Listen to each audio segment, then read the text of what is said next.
Muchas gracias y buenos días. Buenos días a todos y a todas. Esta mesa redonda será en euskera. Como ya se ha comentado, Ser en euskera, quien necesite todavía pinganillos, pues está a tiempo, creo. nuestra intención es precisamente tener una conversación acerca de una serie de conceptos que nos han planteado y tanto Irene como Itziar responderán a una serie de cuestiones de esta reflexión partiendo de su experiencia profesional, aportando diferentes ejemplos o hablándonos de reflexiones que hayan desarrollado en sus equipos, en sus grupos y colectivos. Es cierto que se trata de un reto complejo, difícil de acometer en una hora. Son conceptos importantes y estamos hablando de conceptos como innovación cultural, de un ecosistema cultural y de derechos culturales.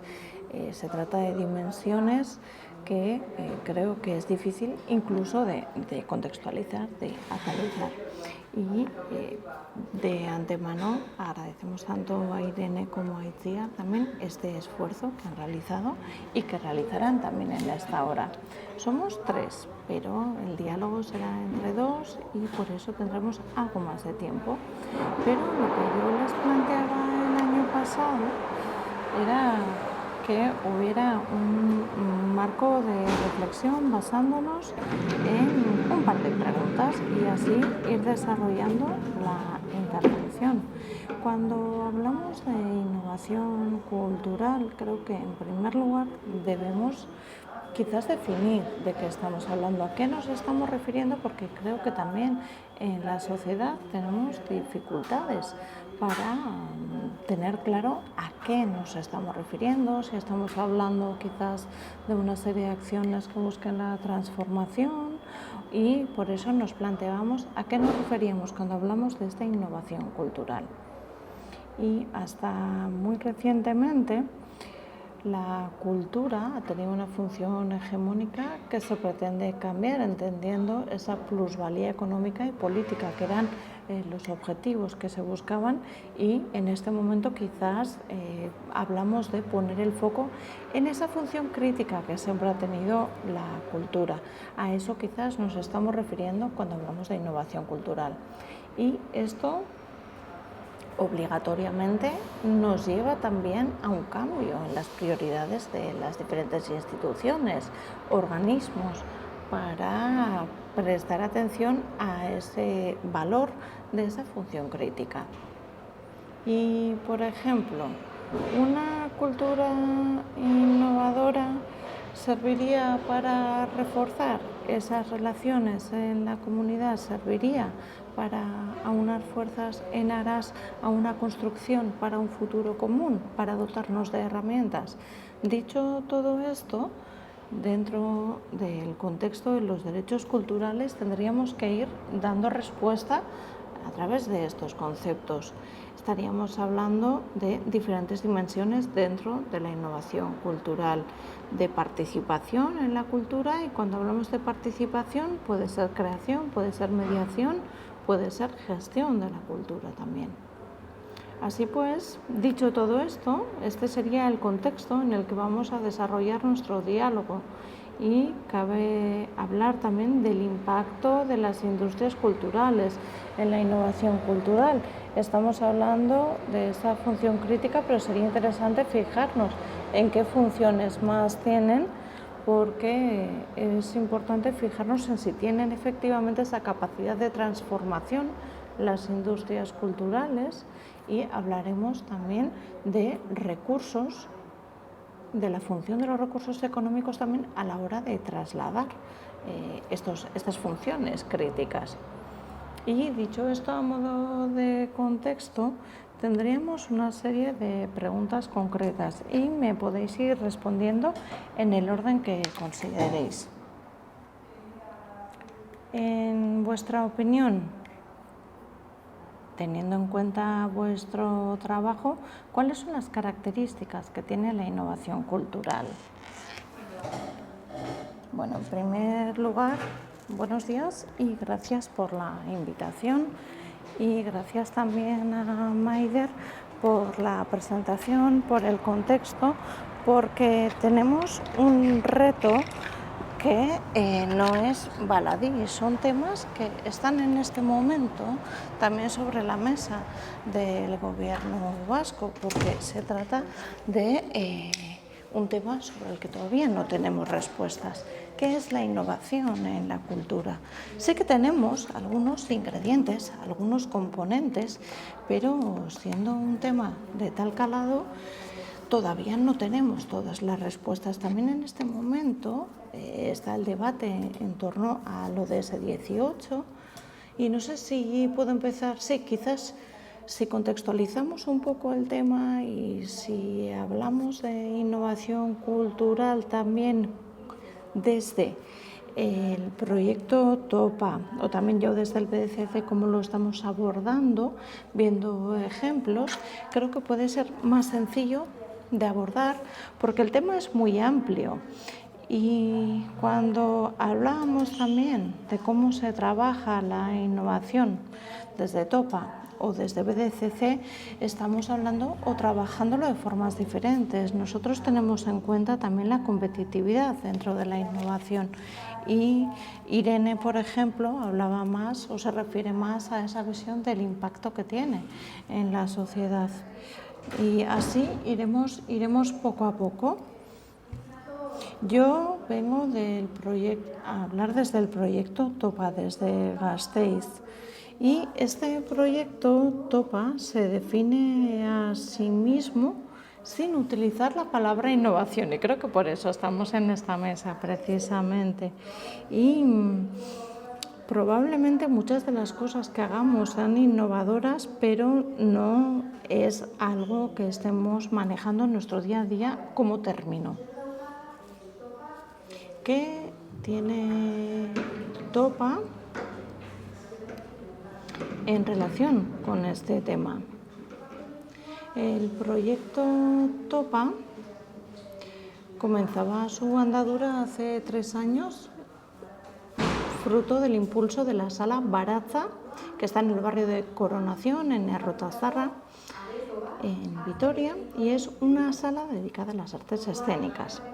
Así pues, desde la Sala Baratza querían comenzar a trabajar con el barrio porque sentían que tenían ese espacio, que tenían su público, pero sentían de alguna manera la necesidad de trabajar con esas personas que estaban en el entorno. ¿Cuál es el contexto? Bueno, el barrio de Coronación comprende aproximadamente 3.000 personas que provienen de otras culturas. En Vitoria diría que es el barrio en el que hay un mayor número de inmigrantes y también hay muchas personas mayores residiendo en este barrio, por lo tanto también entra el factor generacional. Se trata, por lo tanto, de un gran reto, podemos decir que lo tenía todo. ¿Y qué decidieron hacer desde la Sala Baratza? Se pusieron en contacto con otras instituciones que conocían, se pusieron en contacto con el colectivo Parasite, que trabaja también como estructura dentro de las artes escénicas, también con Pez Limbo, que también se dedica a las artes escénicas, Cala Cala, que trabaja en los audiovisuales, y con Teclac, que somos un colectivo que trabaja en la comunicación cultural, una empresa que trabaja en la comunicación cultural. Y nos comentaban, bueno, nos gustaría trabajar con el barrio y lo que queremos es, además, no hacer este viaje en solitario, queremos hacerlo acompañados, acompañadas. Creamos un grupo de trabajo y dijimos, bien, de acuerdo. Y así creamos una asociación, bueno, hablamos muchísimo, hablamos largo y tendido, y creíamos que crear una asociación era la manera más adecuada para poder utilizar los recursos que teníamos a nuestra disposición para ese propósito, para esa función. Y esto que estoy contando ya tiene uno de esos componentes de la innovación, que era el punto de novedad, y era el plantear un proyecto colectivo de este tipo en el barrio de Coronación. Y no sé si es innovador, pero desde luego es anodino, porque cuando planteábamos este trabajo le comunicamos al Ayuntamiento de Vitoria-Gasteiz, al área de cultura, que poníamos en marcha este proyecto y desde el departamento apoyaron nuestro proyecto, nos dieron esa confianza, lo cual no era sencillo de por sí, porque el proyecto no era una programación cultural como tal, era un proyecto cuyo reto era trabajar con la comunidad, con el barrio. En otros aspectos veíamos componentes relacionados también con la innovación. Nuestro objetivo, por ejemplo, es la participación de personas y agentes de nuestro entorno. Queremos desarrollar este proyecto en colaboración, con la colaboración de personas diferentes, porque cada cual viene de un contexto diferente, de diferentes culturas, de diferentes sociedades, con diferentes formas de entender el mundo,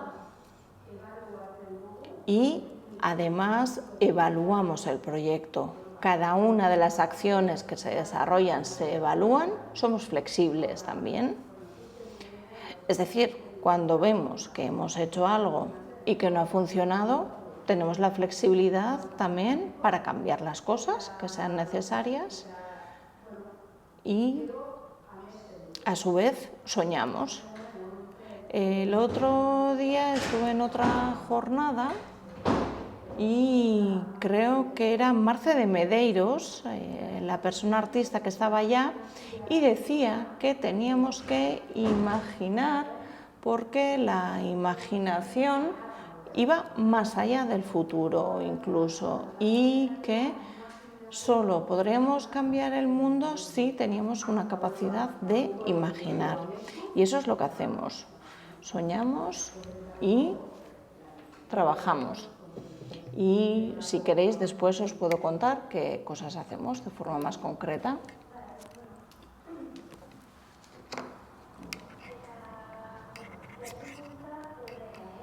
Sí, en cuanto a la innovación, Maider nos lo preguntaba también. Estamos hablando de diferentes idiomas, diferentes instituciones, técnicos, creadores, mediadores. Yo creo que en realidad no hablamos un lenguaje tan distinto. Yo creo que podemos encontrar esos puntos comunes, esas vías comunes. Y Topa creo que es un ejemplo idóneo de que esto es así. A menudo procuramos en este trabajo de mediación, también desde BDCC, procuramos que se generen esas cooperaciones entre diferentes agentes, y eso creemos que es innovación. Es innovación también esa interacción, lo que puede provocar esa colaboración entre los subsectores, la colaboración entre diferentes sectores, y desde BDCC nos interesa estar al tanto de todas estas colaboraciones, de estas cooperaciones, porque, por ejemplo, en el proyecto Topa podemos ver cómo quizás haya un proyecto que estemos presentando y que contemos con las herramientas que sirvan para apoyar este otro proyecto, porque a fin de cuentas dentro del BDCC, que es el espacio para las industrias culturales y creativas de Euskadi, queremos que empresas y profesionales sean más competitivos, y para ello ofrecemos diferentes servicios, formación, asesoría, a vuestra disposición para profesionales, para empresas. Y este tipo de proyectos cuentan también con nuestro apoyo, con nuestra ayuda a través de la asesoría, y también, por ejemplo, trabajamos muchísimo el ámbito de la internacionalización, y aquí desde Euskadi vemos que hay proyectos innovadores que se pueden llevar al ámbito internacional a través de presentaciones, etcétera. Y así, con proyectos de este tipo, vemos que tenemos ejemplos muy enriquecedores, que son proyectos con los que trabajamos, y no solo proyectos de este tipo. También, por ejemplo, Irene mencionaba que en su asociación trabajaba también Calacala, que trabaja en los audiovisuales y ha trabajado muchísimo con nosotros, por ejemplo, en asesorías. Por lo tanto, dentro de esa innovación, desde BDCC trabajamos como mediadores. Para ello estamos, como digo, para apoyar a empresas y a profesionales. Tengo una pregunta para las dos, por ir uniendo los puntos un poco, sobre los ecosistemas culturales. Es algo que se ha puesto en valor en estos últimos años porque hay elementos de este ecosistema que no se ven y parece que no existen, y por eso suele haber dificultades a la hora de poder difundir, dar a conocer el trabajo que desarrollan. Entiendo que las dos trabajáis justamente dentro de un ecosistema cultural, es decir, que no estáis trabajando de forma aislada. Entiendo que el núcleo de vuestro trabajo tiene que ver con esa cooperación, con ese apoyo mutuo, y me gustaría preguntaros desde vuestra perspectiva qué importancia tiene y ha tenido el concepto de ecosistema cultural, porque entiendo que para que funcione un ecosistema hará falta un acuerdo de mínimos o de puntos básicos. Irene, en tu caso ya nos has hablado del propósito de esa colaboración, pero creo que en ambos casos, ¿no? Cuando estáis trabajando, estáis hablando de colaboración y entiendo que debe haber un ecosistema, pero me interesa saber cuál es la relación que tiene ecosistema, la importancia que le dais a identificar ecosistemas culturales, a ponerlos en relación, y qué es lo que os lleva a querer conocer este ecosistema cultural. Bueno, vosotros de por sí sois un ecosistema, ¿verdad? Sí. Somos un ecosistema público y privado.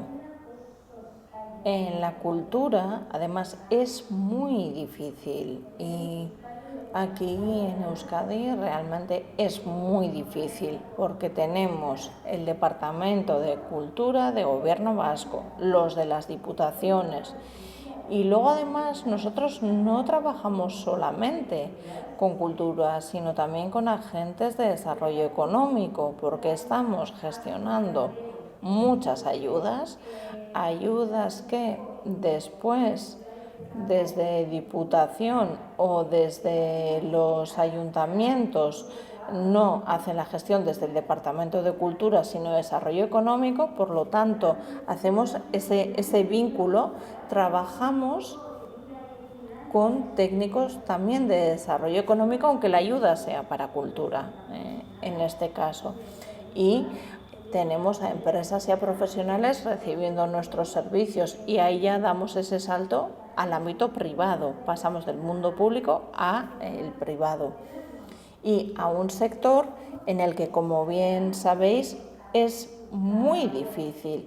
Es un sector que está muy dividido, con muchísimas microempresas y profesionales independientes. Por lo tanto, dar ese salto y conseguir ese ecosistema, esa conexión, es dar un salto complejo en muchos casos.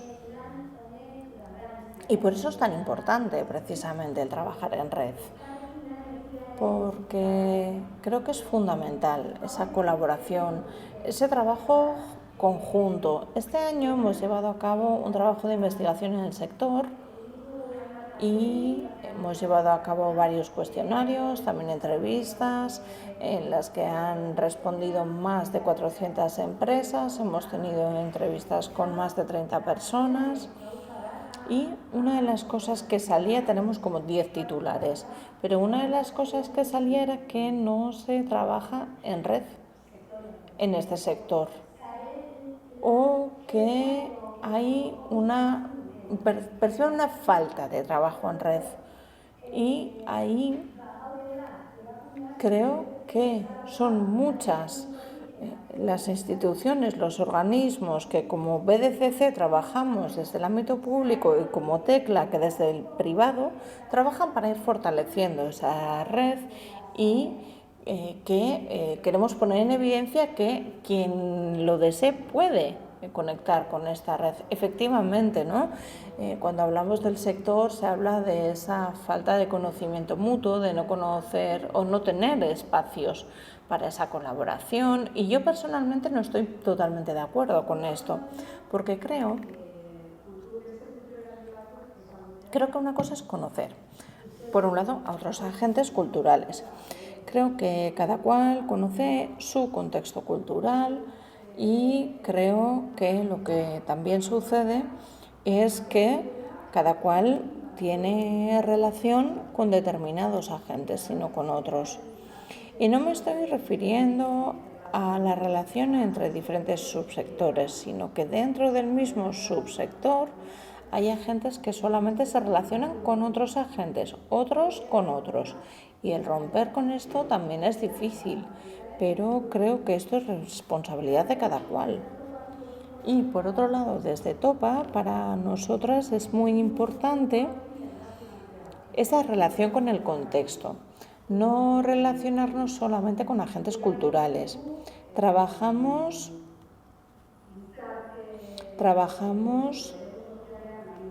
con agentes y personas que trabajan en el ámbito más social, también con el ámbito de la educación, con centros educativos, y también trabajamos con otros agentes que hay trabajando en el barrio para el barrio.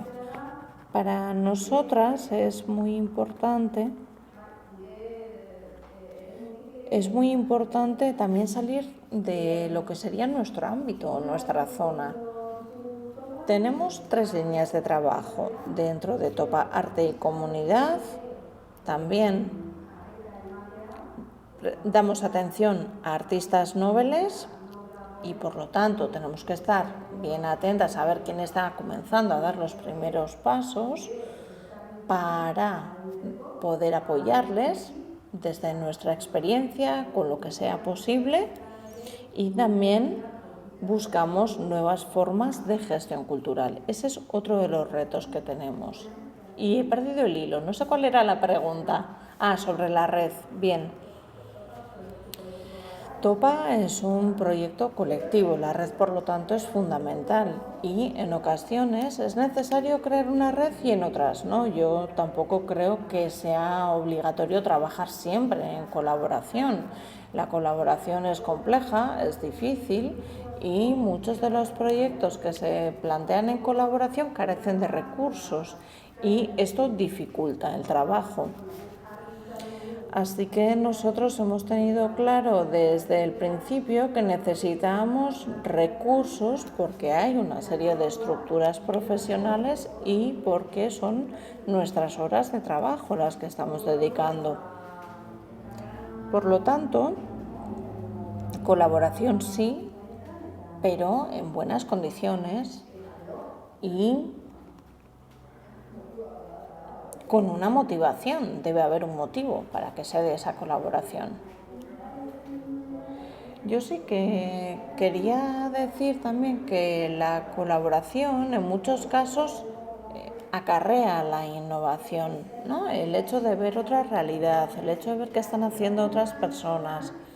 Esa colaboración a menudo supone un gran esfuerzo a nivel personal, porque todos y todas estamos muy a gusto trabajando en nuestra red, en ese espacio en el que trabajamos con personas con las que ya tenemos una confianza, con personas o con instituciones, porque cada organismo tiene sus protocolos, sean del ámbito privado o del público.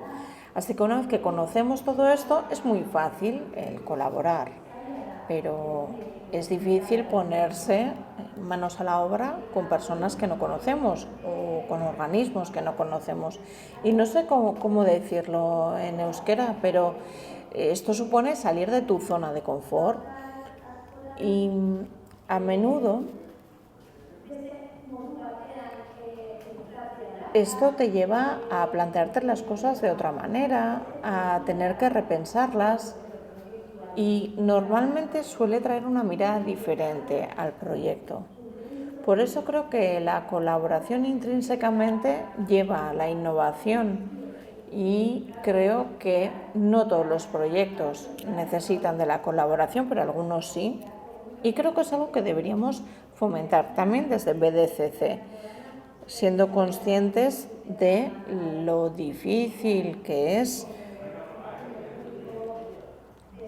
teniendo en cuenta el ecosistema, la diversidad de agentes y teniendo en cuenta también que estamos hablando de servicios, de formación, de jornadas para agentes privados en nuestro caso.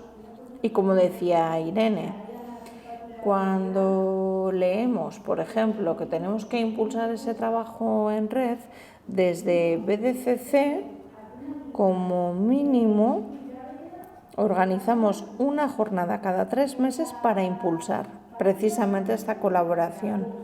Y ha habido casos en los que han asistido 20 personas, pero reciben la información 1.800 a través del newsletter. Así que tenemos que reforzar la colaboración, impulsarla, sí. Estamos buscando también otras maneras de hacerlo y no que sea solamente a través de una jornada, por ejemplo.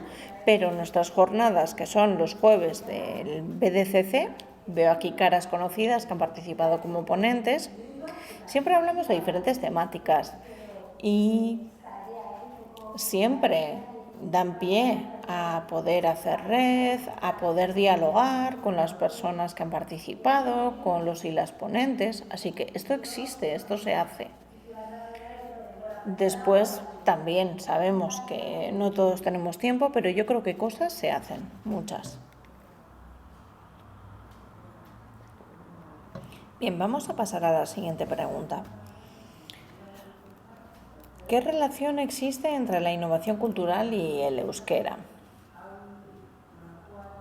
Teniendo en cuenta nuestro marco y el marco de los derechos culturales, ¿cómo podemos garantizar esa actividad cultural en euskera y la innovación en esas actividades, en esos proyectos culturales? ¿Cómo podemos hacerlo para ser una actividad cultural innovadora en euskera y para que la lengua pueda ser también un nexo de unión? ¿Cuáles son los retos? ¿Cómo lo veis desde vuestros equipos, desde vuestros organismos? ¿Cómo lo veis? ¿Habéis reflexionado en torno a este tema? Bueno, pues yo creo que esta es la pregunta más compleja entre las que nos has planteado. Dentro de Topa, el euskera está presente, es nuestra lengua de trabajo, pero no con todo el mundo. Dentro de Topa tenemos también a personas de diferentes orígenes que vienen de otros países y no todo el mundo habla euskera.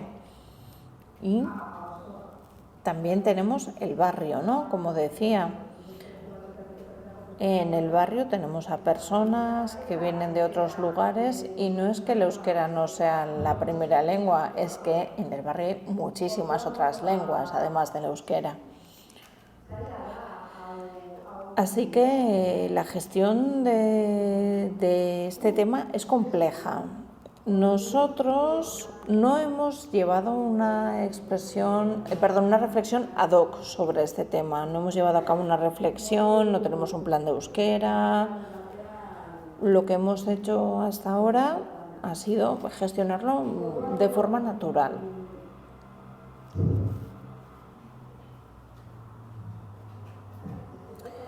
Y no lo sé, la verdad es que tampoco tengo una respuesta clara. Quizás desde el BDCC lo tenéis más claro. No, pues por ejemplo, en cuanto al plan de euskera, nosotros sí que ofrecemos apoyo a empresas, a profesionales, para que elaboren su plan de igualdad. Porque normalmente a la hora de presentarte a ayudas suelen solicitar tener un plan de igualdad, pero porque realmente quieran hacer un plan de igualdad, yo creo que entre los que nos lo solicitan un 10% lo hace por iniciativa propia.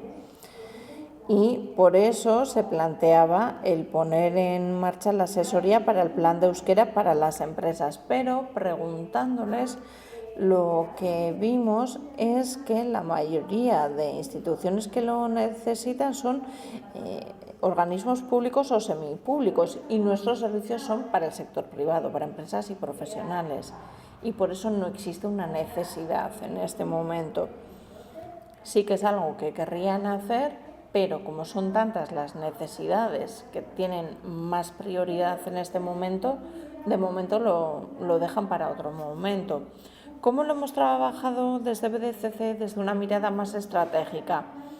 Nosotros estamos colaborando con el centro ITS, que es de la Universidad del País Vasco, que gestiona, es un grupo de investigación y gestiona o trabaja para la defensa del euskera junto con otras lenguas minoritarias en Europa. Y tiene una serie de estrategias comunes en cuanto a formas de trabajo, en cuanto a gestión de ayudas. Recientemente han trabajado muchísimo con inteligencia artificial, no os podéis imaginar cuánto, Y hace 4 o 5 años que comenzaban a entrenar máquinas en euskera para que no se pierda nuestra lengua, para que cuando utilicemos esas máquinas puedan hablar nuestra lengua también. Y antes se hablaba de ese patrimonio del euskera, ese mapeo de todas esas palabras para que no se pierdan. No sé cómo decirlo. Se trabaja en relación con los saberes antiguos y relacionado con la industria también. Se está haciendo muchísimo trabajo dentro de ITS, que es este grupo de la Universidad del País Vasco, y también en muchos otros espacios privados, con Langune también, que es el clúster de Euskadi de las lenguas. Y soy consciente también que las empresas de Langune trabajan para que la digitalización en euskera llegue a las empresas. Así que todas las herramientas que utilizamos, de forma que no tengan que ser obligatoriamente en inglés, se está haciendo muchísimo trabajo para que se puedan utilizar también en euskera y se están llevando a las empresas. Se está haciendo muchísimo trabajo y creo que es importante recordar que desde Europa también están llegando muchas ayudas con este propósito. Justo ayer estuve en otra reunión en la que estuvimos hablando sobre esto y creo que dentro del ámbito de la euskera, de la actividad cultural en euskera, hay muchísimos proyectos innovadores, formas de hacer innovadoras y que esto es muy enriquecedor. En nuestro caso, por ejemplo, como proyecto cultural, tenemos que estar en relación con estas formas de hacer porque seguramente podamos aprender mucho. Así que las prácticas que se llevan a cabo en euskera son importantes también en cuanto al tema de la innovación. Bueno, vamos ya acercándonos al final. Vamos a ver si llegamos a unas conclusiones, a vuestras conclusiones. Después ya sabéis que tenemos las preguntas del público. Itziar, lo comentabas en el café, lo voy a sacar aquí. Comentabas en el café que tenéis no sé cuántas empresas participando en vuestra base de datos, 1.800 en la base de datos. ¿Cómo es la clasificación? ¿Nos puedes hablar un poco de ello? Bueno, nosotros tenemos diferentes empresas por sus sectores y en nuestra base de datos tenemos datos de personas, de profesionales que han trabajado en nuestras actividades, en nuestras jornadas. No es que hemos comprado una base de datos y la hemos incluido en nuestra base de datos, no. Siempre esas personas que han llegado a nuestra base de datos es porque han decidido suscribirse, porque han participado en alguna de nuestras jornadas. Y lo que solemos pedir, porque estamos trabajando dentro de las industrias de la creación y la cultura, que se diga de qué subsector sea. Y desde patrimonio, por ejemplo, tenemos 40 solamente. Y creo que esos datos para nosotros son significativos, porque sabemos que hay muchas instituciones públicas, pero también muchas privadas. Hay muchos museos que tienen una gestión privada. Y dentro del sector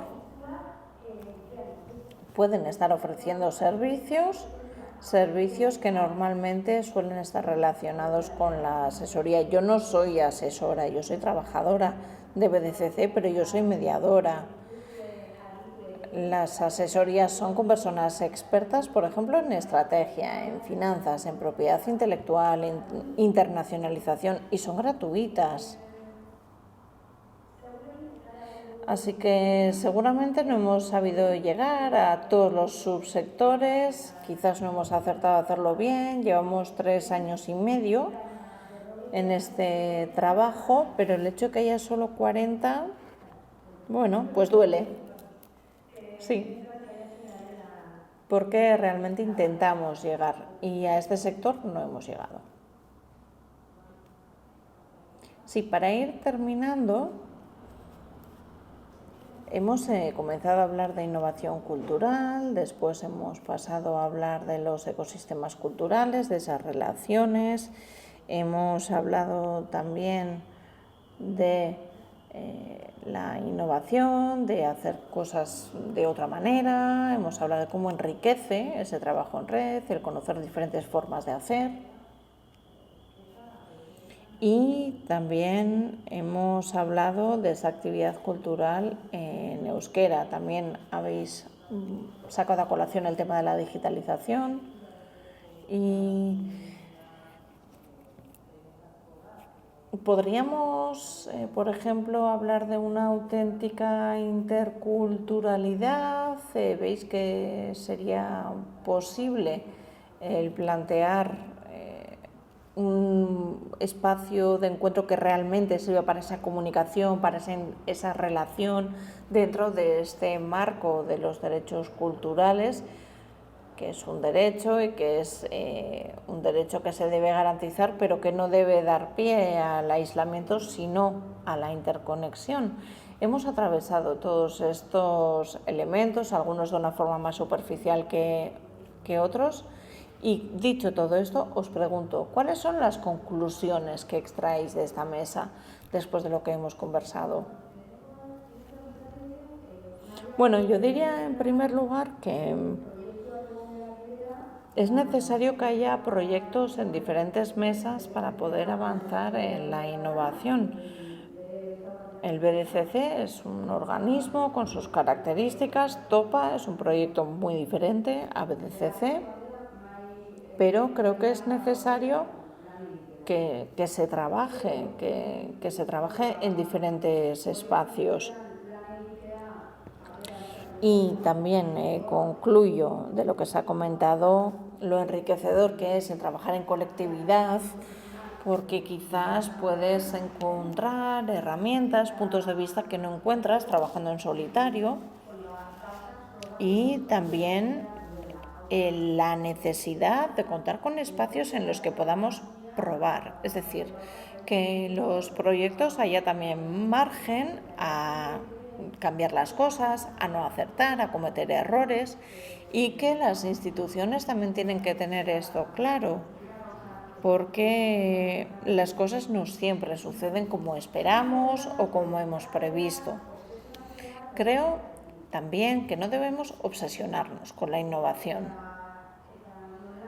y que las instituciones, las convocatorias parece que van un poco con esta tendencia, Y yo no creo que este deba ser un punto de partida como tal. El punto de partida yo creo que es cuál es esa visión, esa misión de tu proyecto, por qué estás ahí. Pero el que tenga que ser innovador sí o sí, no sé. A mí como punto de partida, desde luego, no me resulta interesante. Y creo que es también muy importante que en los proyectos haya perfiles especializados para que puedan hacer una lectura del proyecto desde otro lado, porque el trabajo que nosotros hacemos, y no os lo he contado, tiene que ver con esas relaciones, se basa con esas relaciones. Nos reunimos con las personas del barrio, vamos a una reunión, es un trabajo muy de terreno. Y cuando una está ahí, es difícil poder mirar al proyecto desde una mirada estratégica o extraer qué es la innovación dentro de lo que se está haciendo, porque hace falta también esa mirada especializada o más experta. Y yo diría que las políticas culturales, como decía antes, deberían contar con el respaldo de las instituciones públicas, y las políticas culturales también tienen que dar espacio y presencia a su desarrollo. Bueno, yo me lo había preparado, pero voy a improvisar un poco porque me ha gustado lo que ha dicho Irene, el que haya espacio, lugar para probar, eso es innovación. La innovación no es ser el primero en hacer algo. La innovación es prueba-error y mejorar y sobre todo saber o identificar dónde se debe mejorar y seguir por esa senda. La innovación es un camino que no tiene fin. Y yo creo que ahí está, ¿no? La innovación. Y hay un término en inglés, los living labs, los laboratorios vivos, creo que son fundamentales. El contar con espacios de experimentación que estén vivos y que pongan al usuario en el centro. Yo creo que esa es la innovación que debemos desarrollar desde la cultura, porque la cultura está en relación con la sociedad, está conectada con la sociedad. Y para retomar algo que comentábamos al principio, creo que debemos innovar también en nuestro discurso y no decir que la cultura tiene el reto de transformar la sociedad, porque ponerse semejante mochila y decir que la cultura tiene ese reto, bueno, podemos decir que puede ayudar a la transformación de la sociedad, pero no creo que ese reto sea un reto que corresponda solamente a este sector, es un reto de todos y todas, y tenemos algunas herramientas que pueden ayudar, y estas son las herramientas que debemos poner sobre la mesa y ver cómo lo podemos hacer, pero no es nuestro reto, no es solamente nuestro. Bien, ahora tenemos tiempo para que se puedan plantear preguntas desde el público, si alguien lo desea.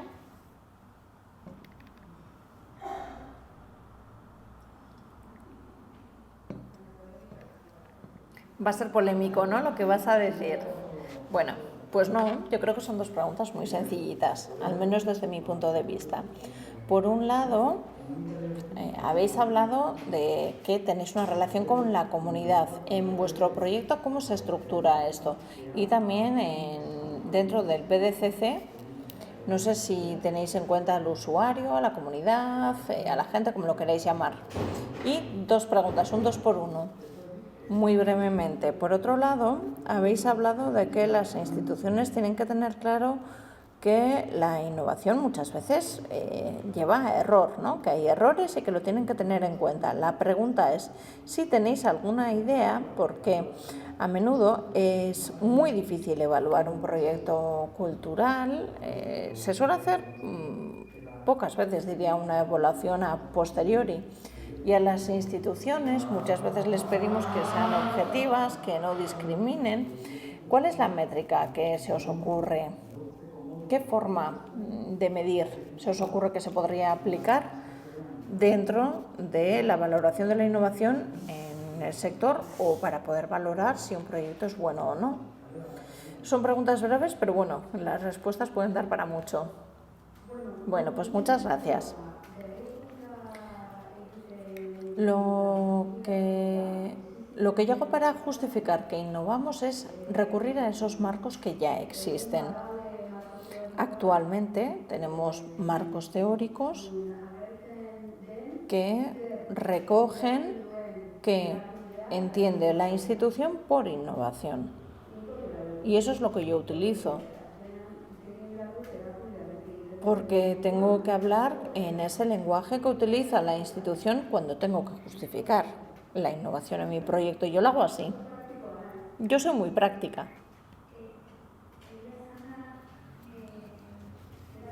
Sí, ahí lo cierto es que depende de las instituciones y yo no evalúo proyectos, eso lo hace el Gobierno vasco y, por ejemplo, si ahora no vamos o si nos fijamos en el proyecto, la línea de ayudas de innovación que tiene una escala del 1 al 10, son ellos los que lo van a evaluar.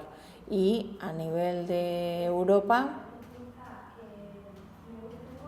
para medir la innovación tienen también sus indicadores propios que suelen estar quizás más dedicados a la tecnología, pero también cada vez más tienen esa mirada más social, ¿sí? Tienen el TRL, que es el estar tecnológicamente preparado, pero también se tiene en cuenta el estar preparado para esa innovación en el ámbito social, pero no sé qué es lo que se tiene en cuenta concretamente. Lo que sucede es que cuando te presentas a una convocatoria hay una serie de criterios que se valoran y se trata de basarse en eso, ¿no? Fijarse en esas bases, eso es fundamental, pero por ejemplo, Gobierno vasco en estos últimos años ha redactado informes en los que se habla de la innovación cultural en un contexto internacional, basándose en proyectos, y ahí también se explica qué entiende el Gobierno vasco por innovación cultural. Así que esos marcos teóricos yo creo que ayudan, a mí me ayudan. Sí, esos informes existen, están ahí, están realizados en contraste y valoran niveles de innovación en proyectos locales y proyectos internacionales. Por ejemplo, en los casos de esta convocatoria de innovación de Gobierno vasco, esto está ahí a nuestra disposición. En otros sectores no, pero hay áreas que están más desarrolladas. Porque cuando hay una convocatoria es cierto que las empresas nos llaman, porque una de las cosas que tienen que justificar es la innovación y a menudo no saben ni por dónde empezar. Y en Euskadi tenemos la asociación Carrascan, que trabaja con ese tema y somos muchos los agentes de tipología muy diferente que estamos participando, hablando de nuestra experiencia, entendemos las formas de innovar de los demás y ahí sí que tenemos, por ejemplo, un espacio que está, digamos, fuera de ese discurso oficial. Hay una forma de entender la innovación que viene de las instituciones, pero hay otra que tiene que ver más con ese nivel de agentes privados, que aquí lo encontramos, por ejemplo, en Carrascan. ¿Y cómo hacemos el trabajo con la comunidad? Nosotros trabajamos con los centros educativos del barrio y en este momento estamos desarrollando un proceso de creación con los centros educativos del barrio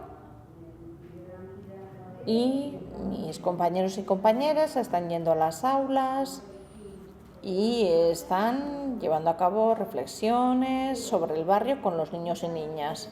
También trabajamos con los centros Bizan. Los centros Bizan son centros que llevan a cabo actividades dirigidas a personas mayores.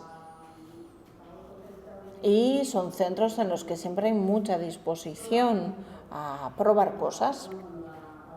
Y lo que les solemos preguntar sobre todo es qué les interesa, por ejemplo, en el caso de los centros. O preguntamos a las personas usuarias de esos centros Bizen qué les podemos ofrecer desde Topa, porque estamos dispuestas a hacer algo que no estamos haciendo en este momento. En el barrio también tenemos una asociación con la que colaboramos, se llama Errota Anitza, y bueno, pues solemos ir a sus reuniones y participamos también en las fiestas del barrio. Si hay un mercado, pues estamos ahí también. Si surge la ocasión, hacemos alguna intervención artística.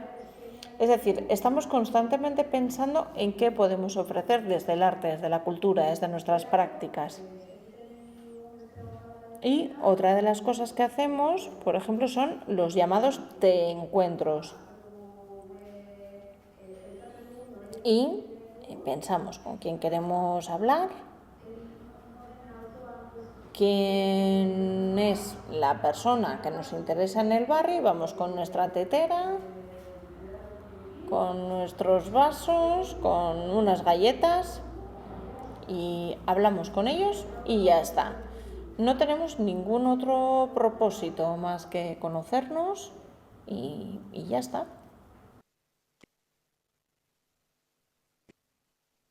Caixo, bueno, eskerrik asko. Yo creo que tengo un conflicto generacional porque que me parece muy bien que haya proyectos de acompañamiento, que busquemos nuevas maneras de financiación, etcétera, etcétera. Pero es que voy a hablar un poco de mi campo, que es la danza, ¿no? La precariedad hace que todo esto pueda ser demasiado efímero. Entonces, no sé si desde el gobierno vasco, desde industrias culturales, ¿no? Que ya simplemente la palabra industrias culturales y creativas me crea un poco de contrariedad, ¿no? Porque digo, si es que no podemos hablar de industrias culturales si no tenemos una base para asegurar una continuidad. Porque gente que igual puede tener éxito ahora, dentro de 5 o 10 años, tiene que cambiar de profesión. Entonces, siempre mirando un poco sobre el título de las jornadas, ¿no? Esta mirada crítica, ¿no? Y esta mirada desde otro lado, ¿no? Yo creo que también hay que plantearse cómo podemos realmente apoyar estructuras o apoyar profesionales que son profesionales desde hace mucho tiempo para que no pasen a ese campo de semiprofesional, ¿no? Todo lo que viene del amateur pasa a ser semiprofesional y llega al profesional, eso sería la lógica, ¿sí? Y es lo que buscamos todos de alguna manera, pero claro, la realidad es que tenemos que hacer también caminos inversos, ¿no? Y eso cómo podemos también, desde este tipo de trabajo que estáis haciendo, cómo podemos también quizás reforzarlo un poco, no lo sé.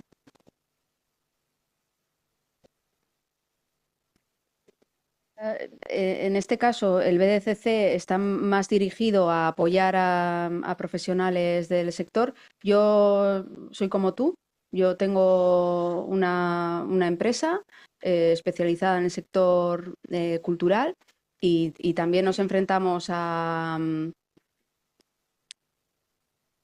la incertidumbre, ¿no? Tenemos proyectos hoy, ¿cuántos vamos a tener dentro de 3 meses? Entonces, pues creo que todo lo que sea que nos ayuden está bien.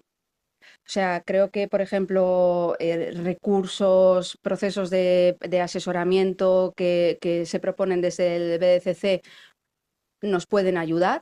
No nos resuelve la vida, porque tú, por mucho que te asesoren, tienes que ingresar, ¿no? Tienes que facturar. Mira, en Topa, una de las cosas de las que hablamos también mucho es cuánto, por ejemplo, nos vamos a pagar por un taller que vamos a dar en la Icastola. Esto no te creas, que le echamos minutos, ¿eh? Entonces, bueno, pues estamos también aprendiendo a ver ¿Cuánto cobramos nosotros desde nuestras empresas? Porque somos 5 empresas, ¿no? Y yo cuánto cobro por mis talleres, mi compañera cuánto, y compartimos esa información que no siempre se comparte, ¿no? Entonces, bueno, este proyecto colectivo nos da la oportunidad de por lo menos saber eso, te da pistas. Y luego también de acordar, porque lo que tenemos claro es que ese trabajo de ir a la Icastola, de juntarnos, por ejemplo, con los educadores de calle, que no lo he mencionado, pero también trabajamos con los grupos con los que trabajan los educadores de calle. Entonces, todo ese trabajo de reuniones, también cuánto se paga cuánto se cobra por eso, ¿no? Que hay que hacerlo. Y la mediación, ya se ha dicho, está muy mal reconocida, ¿no? Y pagada. Y entonces, pues también desde Topa queremos, al menos en nuestra casa, pues hacerlo bien o de una manera justa. Entonces yo no tengo la respuesta porque es la incertidumbre, pero ya no de las estructuras culturales, diría de los autónomos en general. Pues que tenemos que aprender a vivir en la incertidumbre. No sé muy bien. Ya. Y bueno, y una cosa que creo que también es muy importante para los agentes culturales es que nos relacionemos con otros sectores de actividad. Que salgamos del entorno cultural y empecemos también a trabajar con otros sectores de actividad, a ver cómo suceden las cosas en otro tipo de empresas, y porque de ahí aprendemos cosas, conseguimos clientes, tomamos un poco de aire, o sea, es todo como, bueno. Sí, y es algo que se está tratando también de incentivar mucho con los discursos. Y desde el BDCC, ¿cómo apoyamos a profesionales? Bueno, es que el BDCC surge por dar, por acompañar sobre todo a las empresas pequeñas, microempresas y profesionales, que es el carácter o la caracterización de este sector. Y por eso se hacen esas formaciones que son asesoramientos ad hoc a cada persona profesional en estrategia, por ejemplo, y la experta en estrategia trabaja con vosotras durante las 10 horas que podemos financiar año a año a cada profesional, a cada persona, en pues esa incertidumbre, ¿no? O te ayuda también a ese precio que tú no sabes cómo indicarlo, porque confluyen muchas variables, ¿no? Para que puedas poner precio a algo, a ese servicio, a ese producto nuevo, pues te ayudan y te hacen una estrategia, o en finanzas, o como he dicho, en digitalización, y eso es un servicio en el que no hay que presentar ni una memoria, ni esa concurrencia competitiva, ni esa nada.